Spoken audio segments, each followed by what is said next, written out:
church of Romanesque nature, from whose period and style only the vaulted chancel remains. This presents a decor with unusual quality for the region.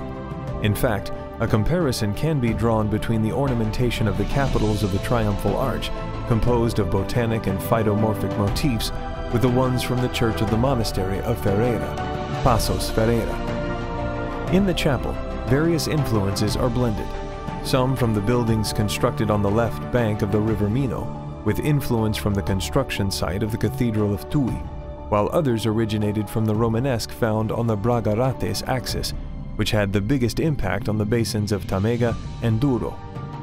The existing evidence points to the second quarter of the 13th century. Outside, it is still possible to observe the buttresses that support the now broken barrel vault. In its side facades, the cornices are supported by corbels of geometric decoration, and among which we point out a casque, the rolls motif, or a composition made with volutes. The nave of the church is the result of a reconstruction carried out in the 1970s, and may have even used part of the original Romanesque building.